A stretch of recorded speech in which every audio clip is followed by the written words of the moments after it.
Je trouve ça très difficile. Ça demande. La comédie, c'est un pari, parce que jusqu'au bout, on ne sait pas si un présupposé, ça, plus ça, déclenchera une émotion, un rire. Donc il y a quelque chose dans la comédie d'assez vertigineux, si vous voulez, dans toute la fabrication.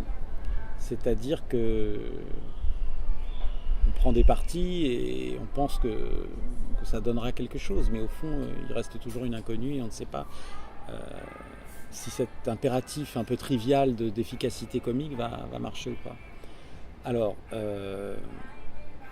après, c'est quelque chose d'assez, comment dire, après, il y a quand même cette idée du métier, quand même, qui finit par arriver au bout d'un certain temps, mais j'ai tout de suite commencé par ça, mais disons que...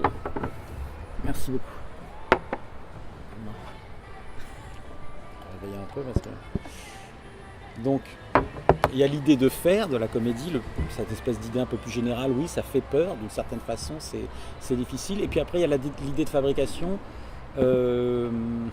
qui demande énormément de précision, qui demande aussi constamment de penser la scène par là. C'est-à-dire que très souvent, quand vous faites une comédie, vous êtes pas obligé, vous ne devez pas uniquement réfléchir à comment dire, à une linéarité, à une cohérence dans le récit, ou à une cohérence dans les psychologies, ou à une cohérence dans l'histoire. Il faut vraiment la façon dont vous racontez cette histoire et dont vous la mettez en scène, mais dont vous la racontez d'une façon factuelle, enfin, comment dire, la façon dont vous procédez, dont vous menez le récit, doit tenir compte de ça. Donc par exemple, vous créez ce qu'on appelle très souvent dans la comédie, il y a le décalage, il y a ce qu'on appelle l'ironie dramatique, c'est-à-dire que le spectateur sait quelque chose qu'un des protagonistes ne sait pas.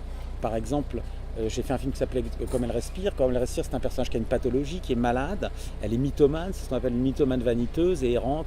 Ce sont des gens qui se dépeignent plus beaux qu'ils ne sont, comme des enfants qui pourraient se faire passer pour des princesses.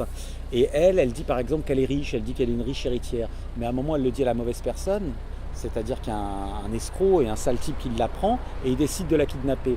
Le spectateur sait que Marie Trintignant n'est pas riche et Guillaume Depardieu qui veut la kidnapper ne le sait pas. Donc vous créez déjà un lien fort entre le spectateur et le récit, et puis cette idée au fond que le spectateur précède constamment ce que va faire Guillaume et attend de voir ce qui va se passer, la catastrophe à venir, c'est ce genre de choses qui crée une ironie, un décalage et éventuellement une drôlerie. Et puis c'est aussi une façon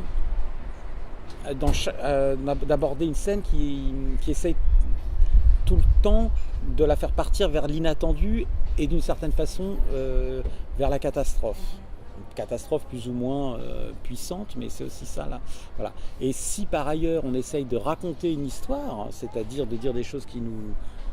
Enfin, de parler de personnages qui nous touchent et d'essayer de mener un récit poétique, émouvant et captivant, ça fait beaucoup de choses qui s'accumulent, et puis toujours avec cette angoisse de ne pas avoir, de pas réussir ça, de pas réussir ce truc un peu étrange, un peu mystérieux qui est de fabriquer du rire, fabriquer cette émotion.